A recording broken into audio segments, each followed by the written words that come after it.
Zdravím vás, priatelia.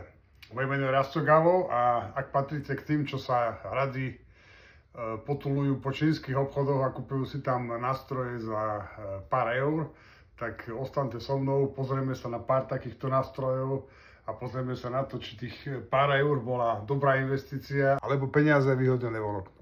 Takže začnem od mojho obľúbeného nástroja. Toto je, vidíte, takéto hliníkové uhlové pravidko s rozsahom do 400 mm. Toto pravidko už na pohľad a na dotyk pôsobí hodnotným dojmom. Je presné, meral som ten pravý uhol, je to v poriadku. No, nemeral som tú stupnicu, či skutočne sú tie milimetrami.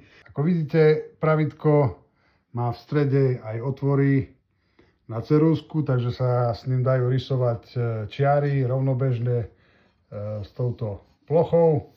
Toto pravidko patrí k tým kvalitným výrobkom, ktoré som si v Číne kúpil. Takže tomuto pravidku môžem dať 5 hviezdičiek a odporúčiť ho.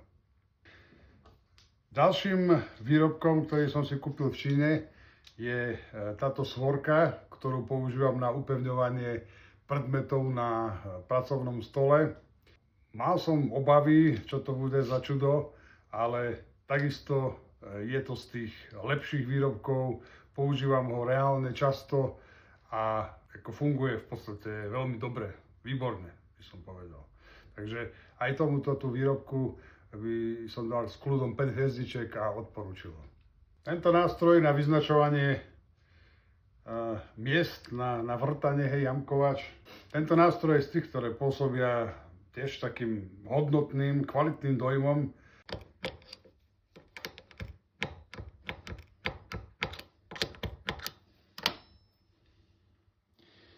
Ako vidíte, jamkovač síce zrobí jamku, ale to je čisto tlakom ruky.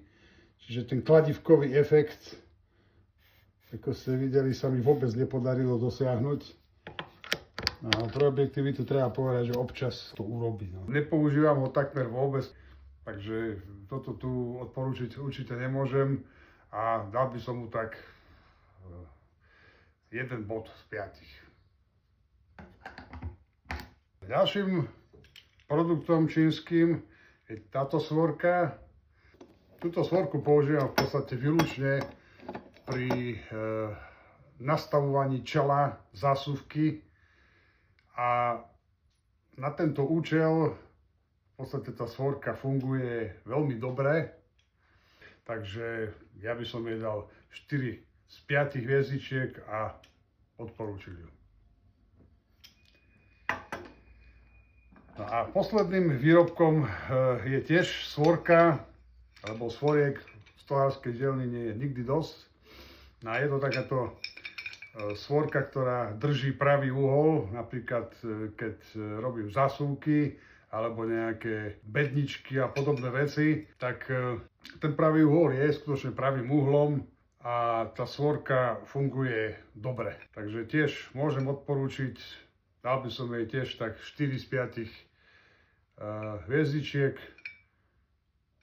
Kľudne choďte do nej. To je na dnes všetko. Ak sa vám toto video páčilo, tak mi dajte vedieť, ešte nejaké výrobky z Číny mám. Tak pokiaľ bude odozva od vás pozitívna, tak veľmi rád urobím nejakú ďalšiu recenziu takýchto vecí. Zatiaľ sa majte. Čau.